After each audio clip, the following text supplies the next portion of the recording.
ማርቆስ 16:16 ላይ ነበር ያቆምነው። ማርቆስ 16:16 ላይ ነበር ያቆምነው እና የማርቆስ 16:16 ላይ ካየኸው ምን ይላል? ያመነ የተጠመቀ ይድናል ይላል። የሰው ልጆች አምነው ተጠምቀው ነው የሚድኑት የሚለውን የጌታ የኢየሱስ ክርስቶስን ትምህርት ወንድማችን ትቀበለዋለህ?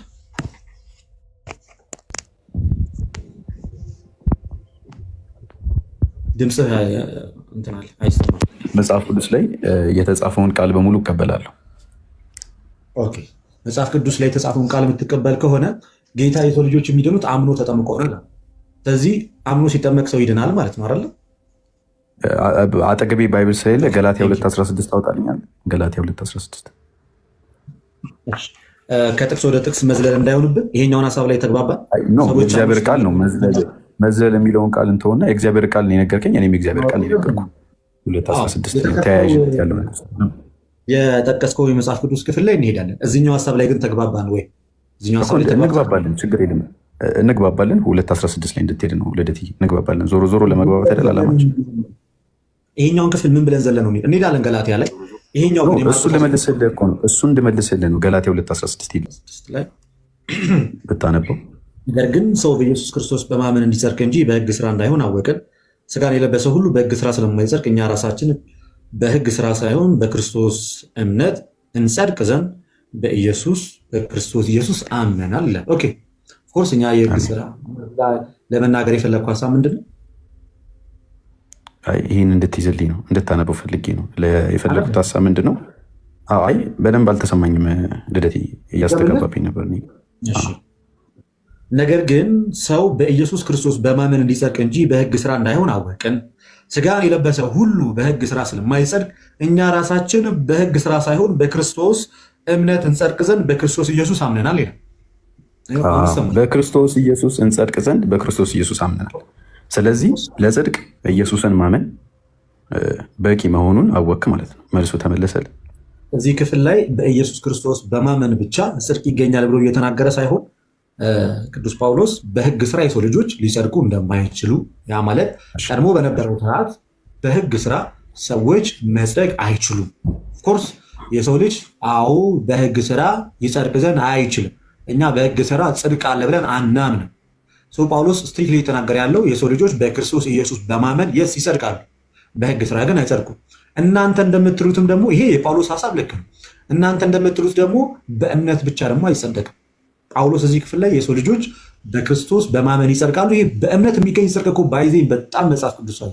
ችግሩ በእምነት ብቻ ይጸደቃል ብላችሁ ስትናገሩ ነው ስህተቱ። ቢካዝ ጳውሎስ በእምነት ይጸደቃል ሲል ጥምቀትን እንደውም የጌታ እራትን ነጥሎ ወደ ገና አድርጓቸው እናንተ እንደምትሉት በሞመንት በምታምኑ ሰዓት ላይ በእምነታችሁ ብቻ ትጸድቃላችሁ ያለ እንዳልሆነ በርካታ የራሱ የመጽሐፍ ቅዱስ መልእክቶች አስረጅ ሆኖ መቅረብ ስለሚችሉ በእምነት ዙሪያ ላይም ደግሞ በርካታ የመጽሐፍ ቅዱስ ክፍሎች የሰው ልጆች በእምነት ይጸድቃሉ የሚለውን ይዘው ስለሚናገሩ እንደዛ ሲሉ ደግሞ ጥምቀትንና ቅዱስ ቁርባንን እየነጠሉ እንዳልሆነ የሚናገሩ በርከት ያሉ ሀሳቦች አሉ። ይሄ ሀሳብ ከኔ ጋር አይቃረንም። ተስፋ ከአንተ ጋር ግን ይቃረናል። ይቃረናል። እሺ እኔ ከቅዱስ ቁርባን ጋር ሀሳብ አልነሳም፣ ግን አንተ አየር ላይ ካነሳው አይቀር እሱ ላይ ብዙ እውቀት የለኝም። ቅዱስ ቁርባን ያልከው ላይ ብዙ እንትን የለኝም፣ ግን ምናልባት መንፈሳዊ አባቴን ከታች እያዩዋቸው ስለሆነ ሼር እያደረጉኝ ነበር። መንፈሳዊ አባቴን እያዩዋቸው ነው። ከእሳቸው ጋር ሆነን እንትን ማለት እንችላለን። በቁርባን እኔ ቦታ ልልቀቅ፣ ችግር የለውም። ያሬዱ መንፈሳዊ አባት ያልካቸው እነማን ናቸው? አንድ ቁጥር ይጻፉ። ማናቸው? ኢንቫይት አደርጋቸዋለሁ። ኢንቫይት አደርጋቸው። ከአንድ ጌርሳን እስኪ ኢንቫይት አድርግ። ማነው ስማቸው? ጌርሳ መሳቅ ይሻላል። ባይዘዌ መሳቅ ለምንድን ነው የምትስቁት? በሰው መንፈሳዊ አባት መሳቅ ማለት ይሄ እኮ ልክ አይደለም። ፈለገ ጌርሳን በነገራችን ላይ ፓስተር ነው ታውቃለህ። ልደት እያለ ኖርማል ፓስተር ናቸው። እረዳለሁ። አንተን ግን የመጀመሪያውን ጥያቄ ስለዚህ ተስፋ ምንም አይነት የመጽሐፍ ቅዱስ መረዳት የለም ብለን እንለፍ፣ እንደዛ ማለት እንችላለን? እንደዛማ አልልም። እኔ እኮ አሁን እኮ እንደዛ እንዳልል ምን መሰለህ፣ አሁን ከአንተ ጋር ፍሪ ሆኜ እንዳላወራ ተወጥሬ ነው ያለሁት። በመሀል ፍሪ ሆኜ ልደትዬ፣ እኔ እናንተ እንደውም በውስጥ ብናወራ ይሻላል። ለምን መሰለህ ፍሪ ሆኜ እንዳላወራ፣ አንደኛ እኔን ያሬድ ቅድም በተናገሩት ላይ በጣም እንትን እያለኝ ነው። ምክንያቱም እያለኝ እኮ ያለው በቃ በርዘውታል አለ። እኔ አሁን አንደኛ እኔ በርዝ አይደለም የምበረዘው፣ የራሴ አቋም አለኝ፣ እውነት አለኝ። ስለዚህ ግን ያን ሳይረዳ እንደዛ እያለኝ እንዴት ለመልስ ቪዲዮ ላሳምረት። ካኒ አንድ ቁጥር ጻፈልን፣ ጌርሳም አንድ ቁጥር ጻፍ። ይቅርታ እሺ፣ ልደት ስለሚጽፍለት ነው። በውስጥ አንድ ቁጥር ጻፍልኝ። ያየነውን ነገር ፈለግ አሳይቶናል። ቅድም አይተናል። ዋና ዋና ነገሮችን አይተናል። ጌርሳምን እያየሁት አይደለም። ተስፋና ተመለስ የደወልክለት ከሆነ እየጻፈለት ነው። መንፈሳዊ አባቴ ጋር እየደወልኩ ነበረ።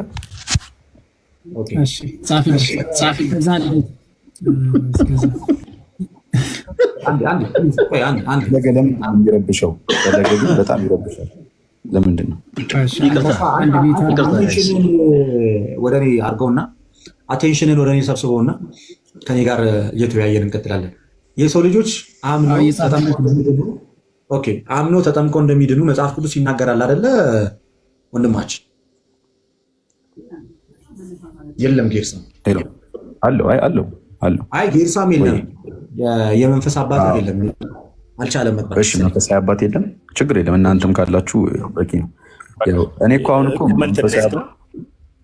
ኮመንት እንዝጋ። ልደትዬ ሲመጡ እናስገባቸዋለን። የንስሐ አባቱ ሲመጡ አትዝጋው። ሲመጣ አንድ ቁጥር ስለሚጽፍ እንድናየው ባትዘጋው ጥሩ ነው።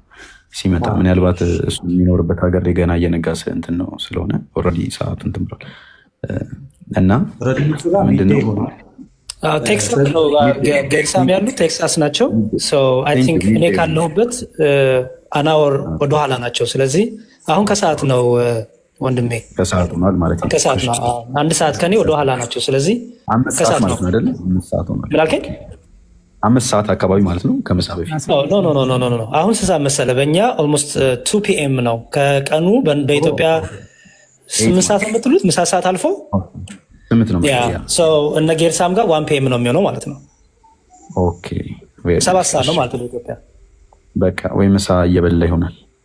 መልካም ይቅርታ፣ እኔ ካስከፋው እሺ ወንድሜ ምረታ። ደግሞ ኮምፎርታብል ካሉ መውረድም እችላለሁ። አይ ምንም ችግር የለም። ኮንፈርት እንኳን አነሰኝም። እሺ ይቅርታ ካስቀየምኩ። ለማንኛውም የፈለገ ሳቅ ያው ደስ እያሉ ስለሆነ ደስ ብሎኝ እና ምንድን ነው ያነበብኩት ማስፋት ይችላለሁ። ምንም ቪዲዮ አጥፉለትና ኮምፎርታብል ሆነ ያወራ፣ ችግር የለውም። ምክንያት እንዳይገኝ ወይ የንስሐ አባቱ ካልመጡ ድንገት መንፈሳዊ እንደ ሀና ብትገባለትም ከሆነ ብትገባለት ብዬ ልጠይቀው ብዬ ተስፋ ስፒክ ያርግ፣ የሚመቸውን ችግር የለውም። በቃ ከሌለት ጋር ይቀጥሉ። ኦኬ ለምሳሌ ተስፋ ቅድም ያቀረብክልኝ ማርቆስ 16 ላይ ተስማምተናል ማለት ሰው አምኖ ሲጠመቅ ይድናል፣ የእግዚአብሔርን ቃል እቀበላለሁ እንጂ ከሚቃወሙት ወገን አይደለሁም ስላልከኝ እሱን የእግዚአብሔርን ቃል በቀጥታ እንደምትቀበለው በእሱ ተስማምተናል። የእኔ ጥያቄ ምን መሰለህ? አሁን ገላትያ ምዕራፍ 2 ቁጥር 16 ላይ የህግ ስራ እያለ ጳውሎስ የሚናገረው ስለምን የህግ ስራ ነው? ተስፋ በቃ እኮ ከሌለ ተስፋ ናና ከኛው ጋር ተወያይ። አሁን ከዚህ ኦልሬዲ ስለተናገርክ 4200 ሰው አለ፣ ሼር ያደርግለታል። አትጨነቅ። ከቻለ መመለስ የሚችል ከሆነ እኮ ይመጣል። እሱ ብዙም አያስጨነቅ። አይ እንትን ነው። ሌላም ደግሞ አንድ ወንድም አለ፣ እሱ ልጋብዘው ብዬ ነበር። አንተ በራሱ ነገሮችን መቆጣጠርም ተስፋ ኖ በራሴማ በራስ አሁን እኮ ይሄ እኮ የእምነት ጉዳይ አይደለ እየጠየቀኝ ያለው የእኛን እምነት አንዴ ቆይ ምረት ፕሊዝ። አንተ ስለቆምክበት እውነትና ቅድም ስትናገር በነበረው ሞራል ቤትህን ከፍተህ ወንድሞችን ሰብስበህ እኔ ብድ ያልኩኝ ጴንጤ ነኝ፣ እኔ ድብን ያልኩኝ የዳንኩኝ ሰው ነኝ እያልክ ስትናገር እንደነበር ድብን ያልክ ጴንጤና እስኪ በጣም የዳንክ ሰው ለመሆነ መጽሐፍ ቅዱስ ይናገርልህ እና ከዛ አንጻር አሁን ለምሳሌ ስለዳንክበት ነገር መቼስ ታውቃለህ ብለን እናስብ። መቼስ ሳታውቅ አልዳንክም አይደለ? በጭፍኑ አልዳንክም። ስለዚህ ካወቅ ስለመዳን እሷን እንጠይቅ ብለን እኮ ነው። ወንድሞች በመጡ ሰዓት ይደርሱልሃል። ግን እስካለ ድረስ ደግሞ ያመነ የተጠመቀ ይድናል። እኔ እኮ ያመነ የተጠመቀ እኮ አያድንም አላልኩም። አሁንም እኮ እየነገርኩህ ነው ከቅድም ያመነ የተጠመቀ ይድናል ይላል የእግዚአብሔር ቃል ይላል። የእግዚአብሔር እሱን አደውሉለት እባካችሁ፣ ይወያይበት። ሰውን እንዲፈራ አድርጋችሁ ከእውነት ማሸሽ መልካም አለ። አትደውሉለት። ኖ ማንም እያሸሸኝ አይደለም። ልደት ለምን እንደዚህ አይነት ቃል እንደምትጠቀሙ ነው የማይገባኝ። ለምሳሌ ምክንያቱም አይደለም ብዙ ጊዜ ለምንድን ነው ብዙ ጊዜ አሁን ቅድምም ፈለገ ሲጠቀመው ይህን ቃል ሰማሁ። ከእውነት ለማሸሽ እኔ ከእውነት የሚያሸሸኝ ሰው ካለ እኮ አፍ አለኝ እየሸሸው ነው እላለሁ። ያሸሹን እየሞከሩ ነው እላለሁ እኮ። ለምንድን ነው እየተወያየህ ያለህ? በዛ ውይይት እንቀጥል። ገላትያ ምዕራፍ 2 ቁጥር 16 ላይ አንስተህልኝ ነበር። ቆንጆ የእግዚአብሔርን ቃል ያመጣኸው ደስ የሚል ሁሉም የእግዚአብሔር ቃል በጣም የተወደዱ ናቸው። የህግ ስራ እያለ የሚናገረው ጳውሎስ ስለ የትኛው ህግ ስራ ነው? ተስፋ ያው የህግ ስራ ብሎ የሚናገረው ስፔሲፊክ መናገር ባልችል ምን አልከኝ? የህግ ስራ የሚለው ምኑን ነው? እዛ ክፍል ያው የህግ ስራ እኮ ማለት ህግ አሁን ለምሳሌ በህግ አይጸድቅም። በቃ ህግ አያጸድቅም ነው። ለምሳሌ መስጠት ገባ፣ ድሆችን መርዳት ምናምን አያጸድቅም። ለምሳሌ ምንድን ይባለው መስጠት ይባላል ምንድን ነው የህግ ስራ ነው እያልኩ ያለ አያጸድቅም እያልኩ ነው። የህግ ስራ አይደለም፣ የህግ ስራ አይደለም እሱ። የህግ ስራ አይደለም እሱ። ስፔሲፊክ እሱ መግለጽ አልችልም አልኩ። እኔ ግን እዛ ላይ ካነበብኩት ነገር ላይ አሁን ካነበብኩት የህግ ስራዎች ንገረኛ እኮ ንገረኛ። አሁን እኮ ይሄ ምንም እኮ ጥያቄ እናንተ ንገረኝ፣ እንዲህ ናቸው ብል ከተስማማው እስማማባቸዋለሁ። ምንም እኮ አንዱ ግርዛት የህግ ስራ ነው ለእስራኤላውያን የተሰጠ አይደል? እሺ እነሱ ናቸው። እሺ ሌላኛው ደግሞ ለምሳሌ በሰንበት እግር ከዘረጉ አለማጠፍ፣ ከተቀመጡ አለመነሳት፣ በሰንበት ውሃ አለመቅዳት፣ ወደ ተራራ አለመውጣት፣ እንጨት አለመስበር፣ እነዚህ ነገሮች ሁሉ ለእስራኤላውያን የተሰጡ የህግ ስራዎች ናቸው። በዚህ ይዳናል ብለን አናውቅም እኛ። አንድ የእግዚአብሔርን ቃል ላንብብልን። በዚህ በሮሜ መልእክት ምዕራፍ 2 ቁጥር 6 ላይ ሮሜ መልእክት ምዕራፍ 2 ቁጥር 6 ላይ እንደዚህ ይላል፣ እርሱ ለእያንዳንዱ እንደ ስራው ያስረክበው ይላል። ማን ነው እንደ ስራው የሚያስረክበው?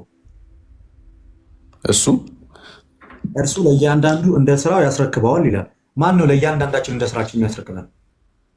ምን ላይ ነው እንደዚህ የሚለው? ሮሜ ምዕራፍ 2 ቁጥር 6።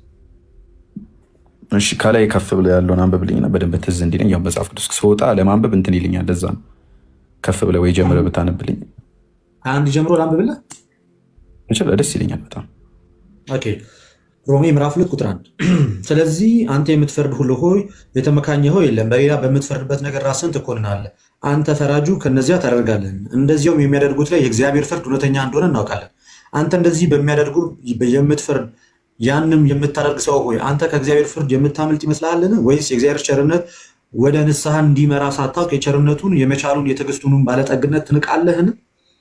ነገር ግን እንደ ጥንካሬና ንስሐ እንደማይገባ ልብ የእግዚአብሔር ቅን ፍርድ በሚገለጥበት ቀን ቁጣ በራስ ላይ ታከማቻል። እርሱ ለእያንዳንዱ እንደ ስራው ያስረክበዋል ይላል።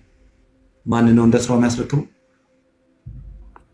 ሁሉም እሱ ለእያንዳንዱ እንደ ስራው የሚሰጠው እግዚአብሔር አለ። በጣም ጥሩ። ቀጠል ይልና ዋናው ጥያቄ ያለው ቁጥር 7 ላይ ነው። ምረት ወንድሜ ልብ ብላ አዳምጥ። ይሰማል አይደለ? በትክክል እንዲህ ይላል፣ በበጎ ስራ በመጽናት ጥሩ እያደረገ ነው። ጥሩ እያደረገ ነው። ከፈለጋችሁ ብዬ ነው። ምረታ ረብሽ እግዚአብሔር ይባርክ። እሺ ከፈለጋችሁ እሱም እንዲከታተል ብዬ ነው። ለት ምዕራፍ ስንት ላውጣላችሁ? ሮሜ ላይ ነው ያለሁት። ሮሜ 2:6-7 ድረስ። ኦኬ በቃ ያው ተከታተሉሽ። እኔም እያነበብኩ ስለሆነ እዚህ ጋር እርሱ ለእያንዳንዱ እንደ ስራ ያስረክበዋል ይላል። በበጎ ስራ በመጽናት ምስጋናና ክብር የማይጠፋንም ህይወት ለሚፈልጉ የዘላለም ህይወት ይሰጣቸዋል። የሰው ልጆች ምህረት በበጎ ስራ ሲጸኑ የዘላለም ህይወት ይሰጣቸዋል ብለህ ታምናለህ? የሰው ልጆች በበጎ ስራ ሲጸኑ ወይም ክርስቲያኖች በበጎ ስራ ሲጸኑ የዘላለም ምን ማለት ነው?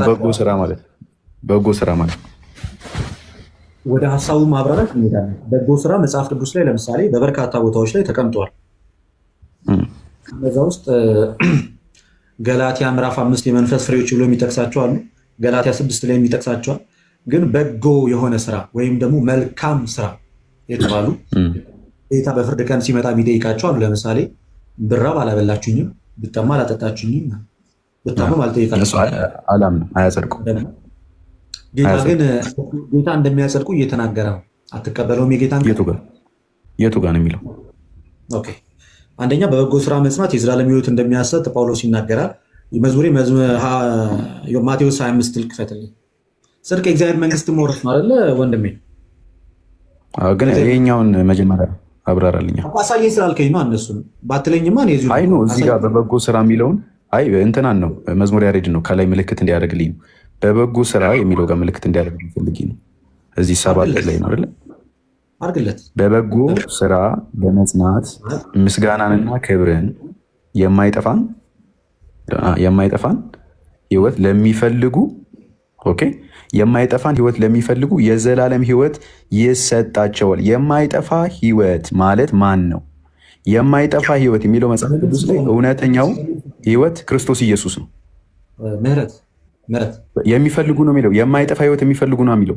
አሁን እሱ ለምን ተውቀው? ምህረት አልተውኩትም። ምህረት ይህን የመጽሐፍ ቅዱስ ክፍል ከዚህ በፊት አንብበው ታውቃለህ? ኖ አንብቤው አውቃለሁ። አሁን እኮ አንብቤው ራሱ ባላቅም እያነበብ ነው እኮ ምንም ችግር የለም። እንደዚህ ነው እያለ ያለ ምንም አሁን አነበብኩ አላነበብኩ ሳይሆን አንድ ላይ እናነበዋለን።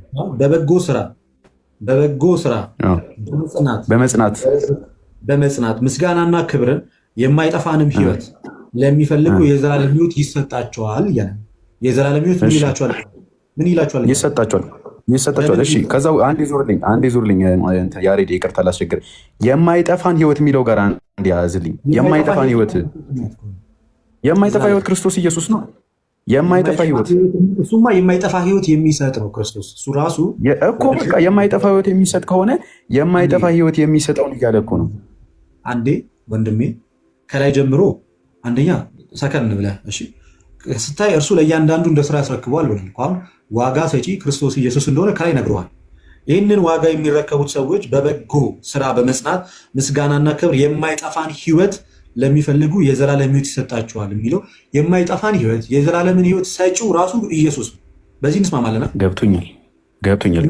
አንድ ግን ልደት ያልተረዳኝ ነገር ምንድን ነው? ያልተረዳኝ ነገር ይቅርታ እዚህ ጋር ላስቆምና የማይጠፋ ህይወት ካለ በኋላ ይቅርታ ያሬዶዬ እንትን ልበልህ ላስቸግር ምስጋናና ክብርን ካለ በኋላ የማይጠፋ ያሬዶዬ እየተነበበኝ አይደል? የማይጠፋንም ህይወት ለሚፈልጉ የሚለው ምንን የማይፈልጉ የማይጠፋ ህይወትን ለሚፈልጉ። የማይጠፋ ህይወት ደግሞ ማለት ክርስቶስ ኢየሱስ ብቻ የማይጠፋው ህይወት ብቸኛ የሆነው ህይወት ማለት ነው። እንደዛ እያለ አይደለም መጽሐፍ ቅዱስን ሀሳብ አላገኘሁም። በእልህማ አታገኘውም። የእግዚአብሔርን ቃል ለመረዳት ለምን እንደዛ ትጠቀማለህ? እልህ ለምን ትለኛለህ? እኔ በላ አላወራሁም። ለምን ቃሉን ትጠቀማለህ? የእግዚአብሔርን ቃል አላገኘሁም። ከላይ እያለ ያለው እርሱ ለእያንዳንዱ እንደ ስራው ያስረክበዋል እያለ ስለሚሰጠው የዘላለም ህይወት ስለሚሰጠው ስለ እግዚአብሔር ተናግሯል፣ ስለ ክርስቶስ ተናግሯል። ሰዎች በበጎ ስራ መጽናት ምንን ያሰጣቸዋል?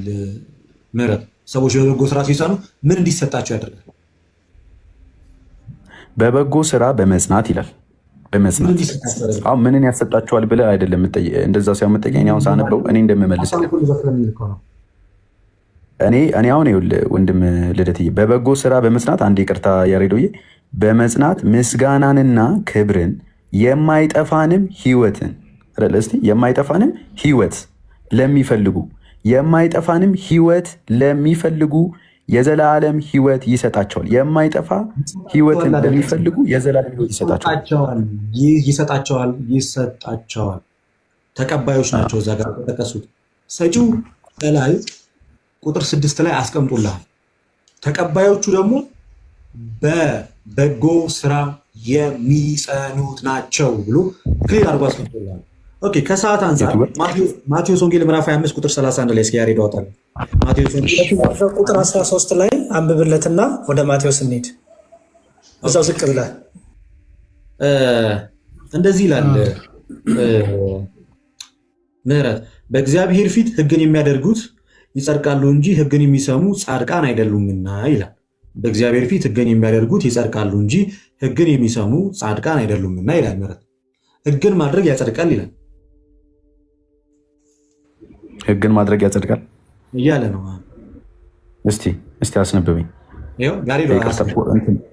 በእግዚአብሔር ፊት ሕግን የሚያደርጉት ይጸድቃሉ እንጂ ሕግን የሚሰሙ ጻድቃን አይደሉምና። ሕግን የሚያደርጉ ይጸድቃሉ። የትኛውን ሕግ? ሕግ ማድረግ ያጸድቃል አያጸድቅም? በመጀመሪያ ደረጃ ቅድም የገለጽካቸው ነው። ሕግ ማለት ስርዓት፣ የሐዲስ ኪዳን ሕግ አያጸድቅም። ጳውሎስ ተሳስቷል። ምን እያለ ነው ታዲያ? ሕግ አያጸድቅም። ህግ አያጸድቅም። ህግ ማለት ለቤተ ክርስቲያን የተሰጠ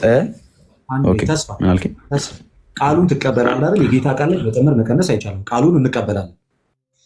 ቃሉን ተመለስ አንዴ ተስፋ አንዴ ተመለስ። ይቅርታ ስልክ እየገባብኝ ነው። አይ ነው ስልክ እየገባብህ እንደሆነ በእግዚአብሔር ፊት ህግን ምን የሚሉት ይላል ወንድሜ። ህግን የሚያደርጉታል ህግን የሚያደርጉት ምን ይላሉ እያለ ነው ወንድሜ። ይጸድቃሉ እንጂ የሚሰሙ ይላል። እዚህ ህግን የሚያደርጉት ይጸድቃሉ እያለ ነው አይደለ ጳውሎስ? እሺ ቆይ አንዴ ወረድ መዝሙር ያሬድዬ፣ ይቅርታ መዝሙር ያሬድዬ፣ ከዛ ወረድ የሚለውን እናንብበው። ህግ ስራ ያሳያል። ይህም እግዚአብሔር በኢየሱስ ክርስቶስ እኔ በወንጌል እንዳስተማርኩ በሰው ዘንድ የተሰወረውን በሚፈረድበት ቀን ይሆናል እያለ ይናገራል። እዚህ ሀሳቡ በክርስቶስ ኢየሱስ በወንጌል ህግ የተነገረውን የሚፈጽሙት ይጸድቃሉ እያለ ነው። እንደዛ አይደለም። እኔ እየተረዳሁት ያለሁት ደግሞ ምንድን ነው? አሁን አንተ ህግን ድርጊቱን እያልከኝ ያለው አንተ ህግ የምትለው እንትን ድርጊቱን ነው የሚደረገው። ስለምንድን ነው እየተናገረ ያለው?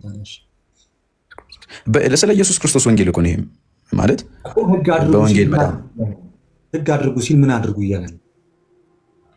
ህግ አድርጉ ሲልማ ምን የምናደርጉ እያለ መሰለህ? በምድር ላይ ስንመላለስ ኦኬ፣ ያው በምድር ላይ ስንመላለስ ባለን እንዴት ብዬ ልጠቀመው ቃሉን? ያው እንትን እኮ እንትን ላለማለት ነው ቃሉን። በእግዚአብሔር ቤት ስንመላለስ ባለን ለምሳሌ የህይወት ምልልስ ላይ ህግ ከኃጢአት ስለሚጠብቅ ነው። ህግ ከኃጢአት ይጠብቃል፣ ስለዚህ ያጸድቃል ማለት ነው። ኖ አያጸድቅም። ያጸድቃል እያልከኝ ነው። ከኃጢአት ይጠብቃል። ለምሳሌ አትስረቅ ሲለ ለምሳሌ አትስረቅ ሲለ ህግ ነው አይደል? እግዚአብሔር ትእዛዝ ህግ ነው። አትስረቅ ሲለ ግን አለመስረቅ አያጸድቅም። ይህንን አሁን የተናገርከውን መጽሐፍ ቅዱስ ላይ ታሳየናለህ? አሁን ያልከውን በወንጌል አሁን የሰጠውን ማብራሪያ በወንጌላት በመልእክታት ልታሳየን ትችላለህ? የተናገርከው ከመጽሐፍ ቅዱስ ያመነ የተጠመቀ ይድናል የሚለው ነው። ስለ ድህነት ያወራሁትን ነው። አሁን እያብራራን ያለውን ህግን የሚያደርጉ ይጸድቃሉ የሚለው እንትን ነው። አሁን የከፈትከው ስንት ነው? ሮሜ አይደል የከፈትከው? አሁን የተናገርከው ነገር እዚህ ሮሜ ላይ የለማ ወንድም። የትኛውን እኮ አብራራልኛ። ይሄ ያልከውም በለኝ። እኔ እኮ ብዙ ነገር ነው ያወራሁት። ህግን የሚያደርጉት ይጸድቃሉ ሲል ህግን ያደርጉታል ሲል በህገ ወንጌል ያለውን ክርስቶስ የሰጠውን ትእዛዝ ነው አልክ አይደለ?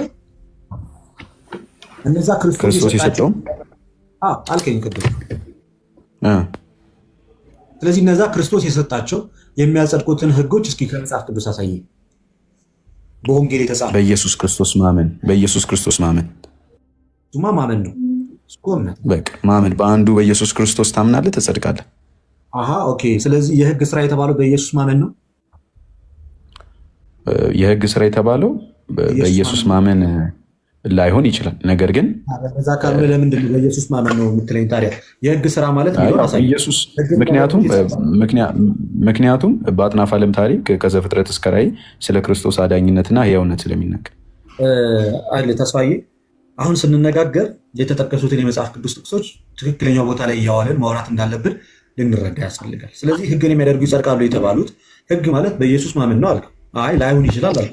እንደዛ ከሆነ ምን ማለት ነው ታዲያ? ማመን ካልሆነ ህግን የሚያደርጉት ይጸድቃሉ እንጂ የተባለው የትኛውን ህግ ሲያደርግ ነው እሱ የሚጸድቀው? እባክህ ከመጽሐፍ ቅዱስ አሳየን። ወይ ደግሞ አባቴ እየጻፉ ነው። ሮሜ 4 ላይ ውሰደው እያሉኝ ነው አንድ መንፈሳዊ አባቴ፣ ሮሜ 4። ስለዚህ እዚህ ጋር የአንተ መረዳት እንዳልከው አይደለም ማለት ነው። ይቅርታ ጌርሳም ለምን አይገቡም? ጌርሳም ካለ ለምን አይገቡም? እንደዚህ እያሉ ይመስላል አሉ። እሳቸው አይደለም ያልኩት ወንድም አለ መንፈሳዊ አባቴ ይህን እያሉኝ ስለሆነ ስላልክ ነው። ይቅርታ ለምን አይገቡም ብዬ ነው እንዲህ አልኩ። እንዴ መንፈሳዊ አባቴን ብዬ ነው አንድ ወንድሜ ለማለት ነው። ይቅርታ መንፈሳዊ አባቴማ አላገኘናቸውም እኮ ቅድም ሼር አድርገን አልመጡም። ሮሜ 4 እየቀለድክ አይደለም ማለት ለምን ይህን ቃል ተጠቀምከው? እየቀለድክ የሚለውን ቃል ለምን ተጠቀምከው? እየቀለድክ ስለሆነ ነው የተጠቀምኩት። ለምን ቃሉን ተጠቀምከው? አሁን እንግዲህ እኔ ምንም አልቀለድኩም። ቀልድ የሚሆንም ፌዝ የሚሆንም ነገር አላወራውም። ለምን ይህን ቃል ተጠቀምከው? እየቀለድክ ስለነበር ነው። ምኑ ጋር ምክንያቱም መንፈሳዊ አባቴ ጻፉ እንትና እንደዚህ ያደረጉ አይ ጓደኛዬ ለማለት ፈልጌ ነው መንፈሳዊ አባቴ ያልኩ እንዴ ምናምን ነገር አይደለም። መዝሙር ያሬድ ሲጠይቀኝ ነው መጡ ወይ ሲለኝ፣ እሺ አሉ ፌዙ የሚበቃ ይመስለኛል። በመጀመሪያ ልደትሻ በነገራችን ላይ እናመሰግናለን። እግዚአብሔር ያክብርልን፣ ቃለ ሕይወትን ያሰማልን። ብዙ መጽሐፍ ቅዱሳዊ መረዳቱ እንደሌላቸው በዚህ መልኩ ማሳየት በራሱ ትልቅ ስራ ነው። እግዚአብሔር ያክብርልን፣ በጣም እናመሰግናለን። ባይሆን ለወንድማችን ምህረት ወንድማዊ ሀሳብ የምንሰጠው ምንድን ነው? ስሜታዊነት ለክርስትና ጸር ነው። በሆነ ሰዓት ላይ የሆኑ ሰዎች ላበሳጩት ብስጭት፣ ላናደዱ ንዴት፣ ያው ስሜታዊ ሆኖ የተናገራቸው ንግግሮች የፕሮቴስታንት እህቶቹን ወንድሞቹን ትንሽ አስቆጥቷል። በተመሳሳይ ደግሞ አሁንም ስሜታዊ ደግሞ ሆኖ እነሱን እክሳለሁ ብሎ ማለት ያለ እውቀቱ መዋል በሌለበት ቦታ ላይ እየዋለ ይመስለኛል። እነ ወንድማችን ተስፋ ጥሩ ነው። ለመንፈሳዊነት ቅናት ካለ ጥሩ ነው። መጽሐፍትን አንብብ፣ ተረዳ። የዛን ሰዓት ልክ መረዳቱ ሲኖር መተህ መወይ ትችላለህ። የእኛም በሮች ሁልጊዜ ክፍቶች ናቸው። ነገር ግን ፕሊስ ስሜቴ አትሁን። ስሜቴ የሆነ የተናገርካቸው ንግግሮች በአጠቃላይ ፕሊስ እባክህን እኛ የምንናገረውን እርሳውና ቪዲዮቹን ቁጭ ብለህ ተመልከታቸው። ስሜቴነት ለክርስትና ጸር ስለሆነ ማለት ነው። እና ኤኒዌይስ በቻልነው አቅም ሌሎቹም ደግሞ ከመጽሐፍ ቅዱስ ጋር ያላቸው እውቀት እጅግ በጣም የራቀ እንደሆነ በቻልነው አቅም እናሳያለን። በዚህ አጋጣሚ ነገ በማንኛውም ትምህርት ላይ ኦርቶዶክስ ቤተክርስቲያን ከመጽሐፍ ቅዱስ ውጭ ነው የምታሰብሩ ብለህ የምታምን ከሆነ አንተም ጭምር መተህ በማስረጃ መጠየቅ እና መወያየት ይቻላል። ለተሻና ያሬዶ ግን በጣም ቃለ ሕይወትን ያሰማልን፣ እግዚአብሔር ያክብርልን። ስለ ትዕግስታችሁ፣ ስለ ትምህርት ብቻ ሳይሆን ስለ ትዕግስታችሁም ጭምር እጅግ በጣም አድርገን እናመሰግናለን። ቀጥሉ ለተሻ